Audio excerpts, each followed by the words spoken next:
ناظرین، حج نہ صرف ایک عبادت ہے بلکہ یہ انسانی زندگیوں میں نمایاں تبدیلیاں پیدا کرنے کا ایک مستحکم ذریعہ بھی ہے۔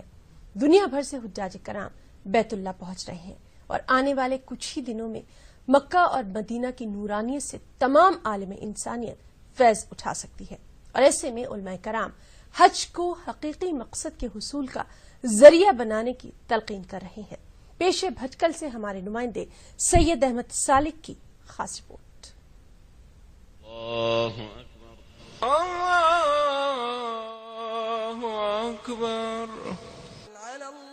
حج ایک ایسی عبادت ہے جو زندگی میں صرف ایک بار فرض ہے۔ مالی اور جسمانی دو قسم کی عبادتوں میں حج واحد ایسی عبادت ہے جس میں دونوں کا عنصر پایا جاتا ہے۔ شریعت کے مطابق خاص زمانے میں مخصوص مقامات کا مخصوص اعمال کے ساتھ ارادہ کرنے کو حج کہتے ہیں۔ علماء اکرام کا کہنا ہے کہ حج کے سلسلے میں لوگوں کو سب سے پہلے اپنی نیتوں کو خالص کرنے کی ضرورت ہے۔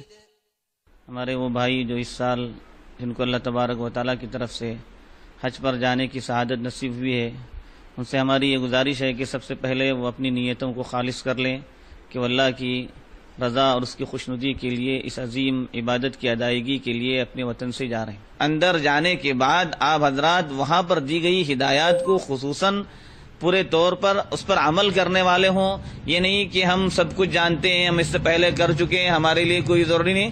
ان کی ہدایات کے مطابق چلنے کے نتیجے میں کسی طرح کی کوئی پریشانی عموماً نہیں آتی ہے۔ علماء اکرام کا ماننا ہے کہ حج کے بعد انسان کی زندگیوں میں تبدیلیاں آنی ضروری ہے۔ اگر حج کے بعد زندگی میں نمایاں انقلابی کیفیت ظاہر نہیں ہوتی تو پھر ایسے لوگوں کو احتساب نفس کی ضرورت ہے۔ تو حج کا مقصد چونکہ اللہ کو راضی کرنا ہوتا ہے، اور حج کے اعمال بھی ہمیں وہی باتیں بتلاتے ہیں، حج کے اعمال سے بھی بندہ اسی کا اظہار کرتا ہے۔ تو اور اسی کے ساتھ رکیں چھوٹ سے بریک کے لیے چلو